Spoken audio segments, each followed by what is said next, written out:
right, guys. Oh, crap. I'm way off the center. All right, guys. What's up? Hope you guys are all having a great day so far. Welcome back to the ALGS channel. The intro is already butchered, but we keep it going so that we keep it fresh as well. We've got news to talk about because rostermania is in full form. We're still continuing on with some stories coming out of the APAC North scene and as well as the North American scene as we have a little bit of an update to their roster with the Furia camp also. If you guys want to stay up to date, all things Apex Legends esports related, like the video and subscribe to the channel. Without further ado, let's go ahead and jump right into this. First thing I want to make mention of, we have been following the story that possibly ALGS could look to add Olympus into the map rotation. Now, Raven obviously said it's not confirmed that Olympus is coming. However, in the event that it does, we are ready to land at Energy Depot. They're already calling spots out here for 21 POIs on a map. So remember, your job is more important than landing Energy Depot. And Raven obviously got some responses out of this as well. Designs were coming from the dojo also saying, what if my job is to land at the Energy Depot? So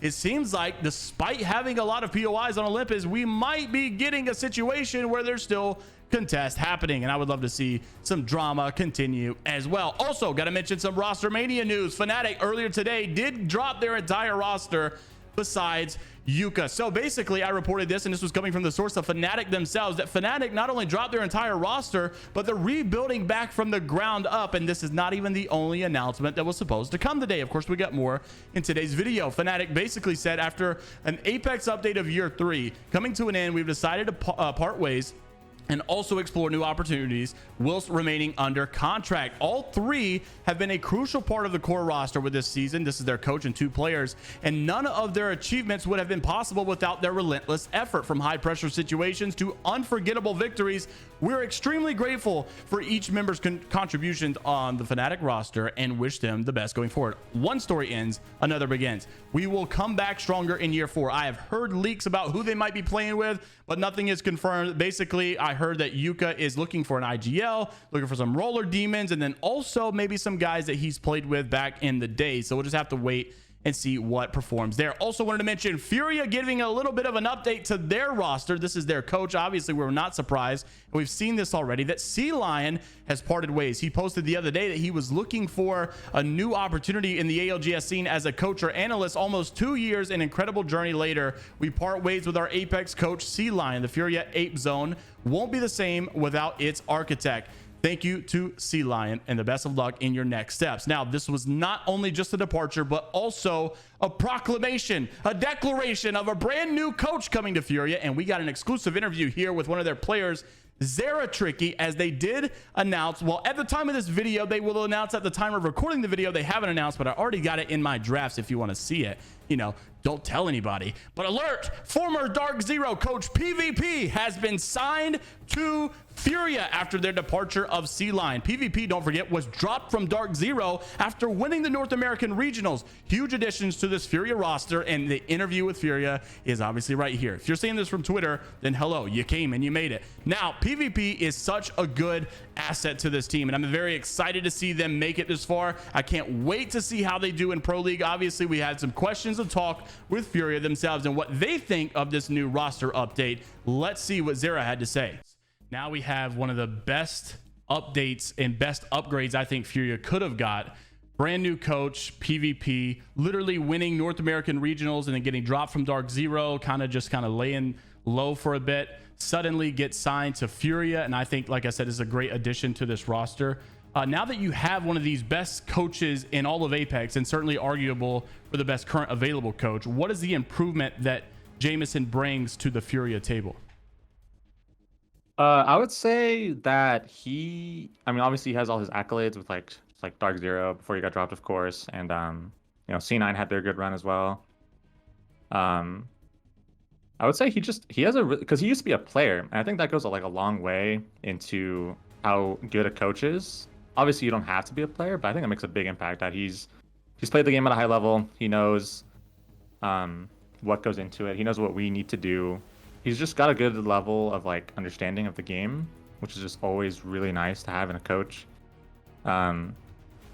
He's also just really good at observing other teams. Because you can be the best team in the world, but if you don't know what everyone else is doing all the time, you might not be able to show it, because you need to know what everyone else is doing. And he's just really good at like gathering that kind of info, knowing how other teams will play.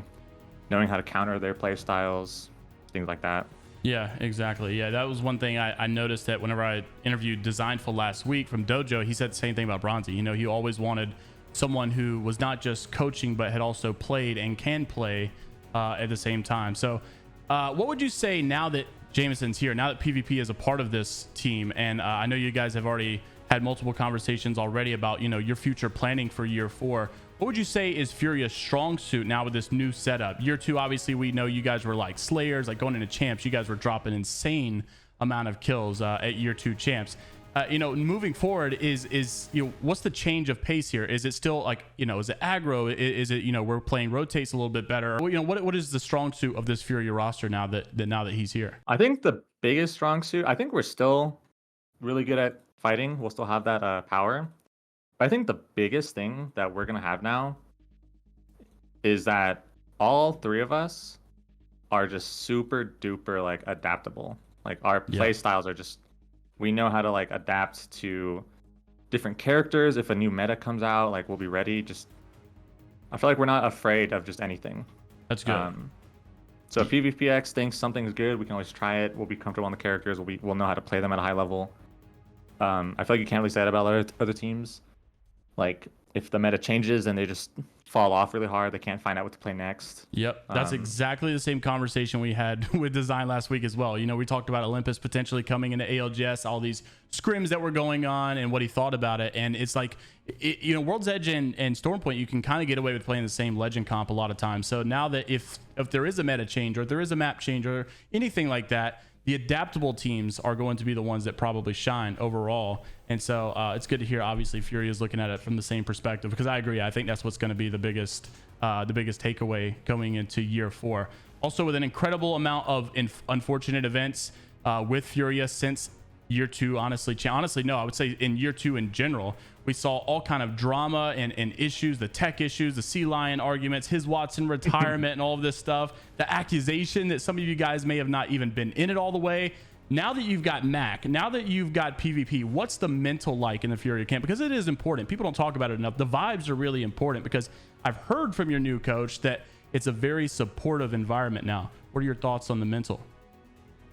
Yeah, I mean, at least, okay, well, Furia with Watson, as soon as we picked up Watson, like, no hate to tech, but like we definitely were not like a good team together, like meshed well.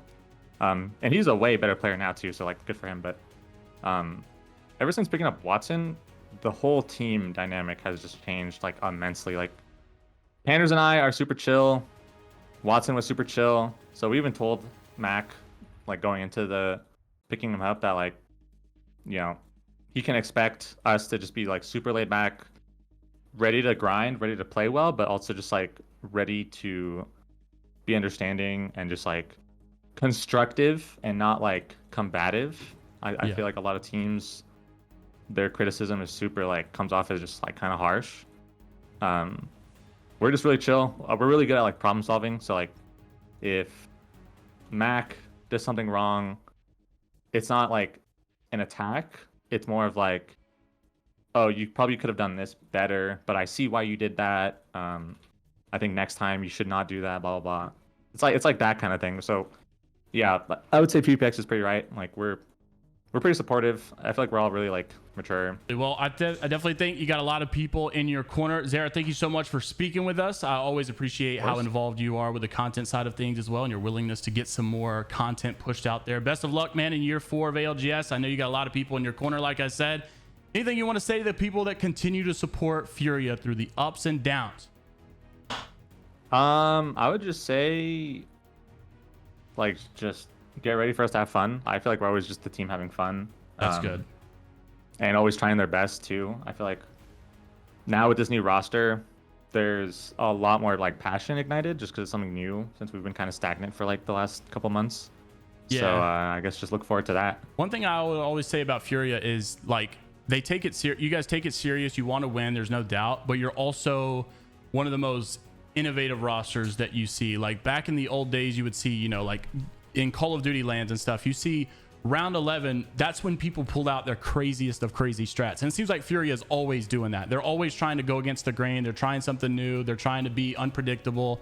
and in a fun way. You know, they're having fun while they're doing it. So that's one thing I've always loved about Furia. Can't wait to watch you guys in year 4. Thank you so much for joining us again.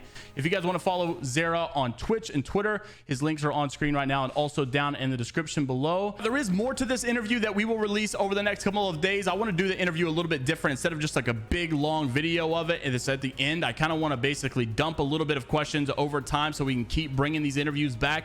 Also, just want to mention, just as we wrap the video up, got some roster updates as well. Zerifer, I don't know how to pronounce. Bro, you guys got to start making names that are easy to pronounce. Looking for team for year 4, anchor and refrag, but comfortable on any role. Also Tricks, which I think was in the Pro League if I'm not mistaken. Also looking for a team in ALGS year 4. Interesting conversations. We'll see how these guys obviously hold up in a couple of weeks as we get ready to start the ALGS in fall. Let me know what you guys are thinking down in the comment section below about the roster updates in today's video. Like the video, subscribe to the channel, and without further ado, let's go ahead and dive into this. No, I'll see it all in the next one. Later, Gators. Boy, I've been on crack today.